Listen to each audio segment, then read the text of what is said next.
ज़बरदस्त बिस्किट जो है ना, इतने क्रिस्पी, इतने क्रंची और इतने मज़े के बिस्किट शायद ही मैंने कभी खाए हो। उन्होंने है ना कहना कि अपने मुंह में मिठू बन रही है, आप में से जो कोई आ सकता है वो आके टेस्ट कर ले, बेशक कल आ जाए। बहुत बहुत मज़े के बने, इतनी ज़बरदस्त रेसिपी है, ज़रूर ट्राई कीजिएगा।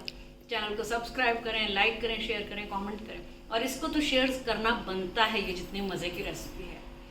बहुत बिल्कुल आखिर इतने मज़े के बिस्किट बने कि जिसकी कोई हद नहीं है। तो ये देखें ज़रा, शक्ल देखें इनकी, और ये मैं आपको पास से दिखाऊं, ये देखें, आए हाय, देखें स्वाद आ गया जी। सबसे पहले हमने एक खुला सा बोल ले लिया और उसमें 375 ग्राम्स हमने डाल लिया घी। अब इसमें चीनी ग्राइंड करके डालते हैं। चीनी 180 ग्राम है, इसको हमने ग्राइंड कर लेना है और घी में डाल के तो विप करना है। ये देखें, चीनी को पीस के घी में डाल दिया। अब विपिंग शुरू करेंगे। मीनवाइल इंग्रेडिएंट सारे कंप्लीट कर लें पहले, बल्कि ये देखें मैदा लिया है 450 ग्राम, ठीक है, और बिल्कुल एक्यूरेट होनी चाहिए जितने इंग्रेडिएंट्स हैं ना, क्योंकि बेकिंग उसी पे चलती है कि आपने इंग्रेडिएंट्स कितने एक्यूरेट डालने हैं। ये नहीं कि कुछ कम कर लिया, कुछ ज़्यादा घी नहीं है ये डाल लिया, ऑयल डाल लिया, फिर वो रिज़ल्ट आपको हासिल नहीं होंगे। ये नमक है 1.5 टीस्पून, 2 टीस्पून सॉल्ट है, सॉरी ज़ीरा सॉल्ट और नमक तो एक ही। 1.5 टीस्पून यानी कि नमक है, 2 टीस्पून ज़ीरा है इसमें, ठीक है। अब मैदे को छान लेंगे और फिर आगे फिर रेसिपी शुरू होगी इंशाल्लाह। 1.5 जर्दी इसमें अंडे की पड़ेगी। एक्चुअली ये रेसिपी है 150 ग्राम मैदे की, तो अगर तो आप 150 ग्राम मैदे की बनाएंगे तो उसमें 60 ग्राम चीनी पड़ेगी और आधी जर्दी पड़ेगी। मैं बना रही हूँ ये 3 गुना ज़्यादा, यानी 450 ग्राम मैदा, 180 ग्राम शुगर और 1.5 जर्दी अंडे की। बाकी चीज़ें आपको दिखा दी हैं। 1.5 टीस्पून सॉल्ट है, 2 टीस्पून ज़ीरा है। अब मैं शुरू करने लगी हूँ रेसिपी। सफ़ेदी नहीं डालनी, ठीक है।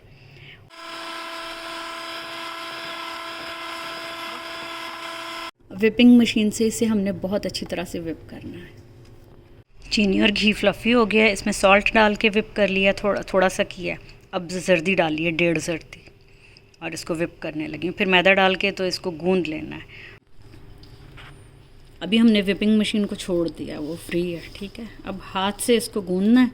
अगर ये लूज़ होगा बैटर, थोड़ी देर फ्रिज में रख देंगे, इसमें टाइट हो जाना। तो एसेंस भी मेरा ख्याल है डाल लेती हूँ इसमें थोड़ा सा। देखें कितनी सॉफ्ट स्मूथ डो बनी है, ठीक है। तो ये देख के तो ना मेरा दिल कर रहा है कि मैं पाइपिंग वाला जो होता है नोज़ल से भी थोड़ी सी ड्रॉप कुकीज़ बना लूँ। तो पहले मैं अब थोड़ी सी वो बनाऊँगी।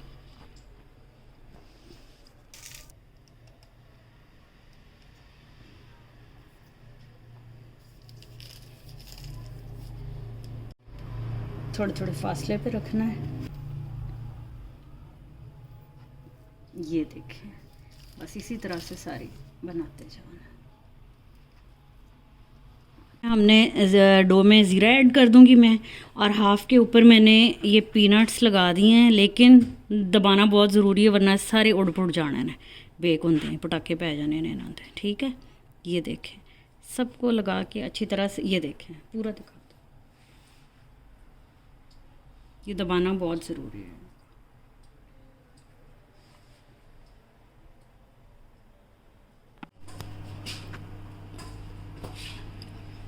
ये देखें, ओवन को हमने 160 डिग्रीज़ पे ऑन कर दिया है और ये 18 मिनट बेकिंग टाइम है। जब ये प्री हीट हो जाएगा तो इसमें रखेंगे। ये बाकी की जो डो थी ना, हमने रख दी थी फ्रीज़र में, क्योंकि काफ़ी लूज़ टेक्सचर था ना गर्मी की वजह से। 10 मिनट रखी है फ्रीज़र में, उसमें ज़ीरा डाल दिया है। अब मिक्स करके ये हमारे ज़ीरा बिस्किट बनेंगे। ये इसको देखें, बेल लिया बेलन के साथ शीट के ऊपर। अब कटिंग करेंगे बिस्किट कटर के साथ। और अगर आपको डो लूज़ लग रही है तो आपने घबराना नहीं है, ठीक है। उसमें ज़रा सा मैदा डाल के उसे फिर से मल के और जनाब फ्रीज़र में 5 मिनट रखते हैं ना। ये मेरी भी ज़रा सी लूज़ थी क्योंकि अब गर्मियाँ आ गई हैं। सर्दियों में ये लूज़ नहीं होती, गर्मियों में ही इशू होता है। ये देखें, कुकी कटर से काट लिए। वैसे तो मेरे पास बहुत शेप्स के हैं कटर्स, लेकिन ज़ीरा बिस्किट गोल ही अच्छे लगते हैं। तो मैंने कहा सारे गोल ही बनाते हैं। अब इनको हम रखने लगे हैं ओवन में, निकलते हैं तो आपको दिखाते हैं कि कितने खस्ता और मज़ेदार बिस्किट बने हैं। ठीक है जी।